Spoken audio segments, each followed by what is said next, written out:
Dutangiye no basuhuza tubashimira uburyo ki mudahwema kutugaragariza urukundo mukunda amakuru twabateguriye umunsi ikundi. Uyu munsi rero tukaba tugiye kunyarukira mu gihugu cy'Uburusiya, aho Uburusiya bwategetse ingabo zabwo kuva mu gice cy'ingenzi zarimo muri Ukraine. Ikaze Minisitiri w'ingabo z'Uburusiya Sergio Shoigu yategetse abasirikare bari inyuma y'umugezi munini wa Dnipro uherereye ku ruhande rw'intara ya Kreson kuhava ku mpamvu y'umutekano wabo w'ibikoresho byabo ndetse n'uw'abasivili. Ni icyemezo yafashe nyuma yo kuganira kuri uyu wa 9 Ugushyingo 2022 na komanda w'ingabo z'Uburusiya ziri kurwanira muri Ukraine Generali Sergio Sirovikini. Ni ikiganiro cyari cyerekeye ku mpungenge zo gukorera inyuma y'umugezi ku nkombe y'iburyo.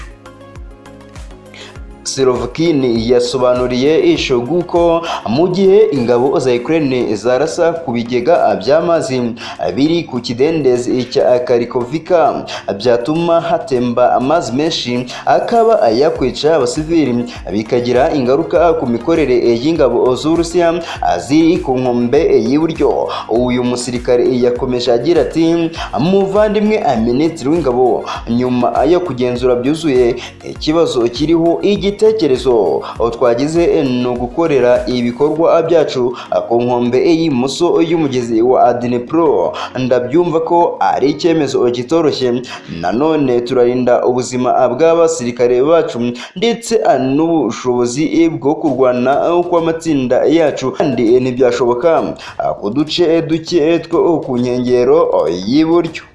Nk'uko ibiro ntaramakuru by'Abarusiya ATASS byabitangaje, Shoigu amaze kumva iyi mpungenge yagize ati, nimutangire mukure abasirikare inyuma ya Dnipro kandi mufate ingamba zose zatuma abimuka kandi bakahagura intwaro n'ibindi bikoresho ku mutekano.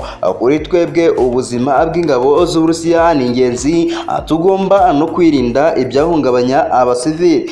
Generali Sirovikini yemeza ko kuva ku nkombe y'iburyo y'umugezi wa Dnipro ari igihombo ku Burusiya kuko hari ahantu ingenzi habafashaga kugaba ibitero ku ngabo za Ukraine mu buryo buboroheye, ariko kugeza amagingo ayangaya urumva ko kuhava babonye ari cyo cyemezo cyangwa se ariwo umwanzuro wabafasha kugira ngo bagume bahagaze neza muri urugamba bahanganyemo na Ukraine.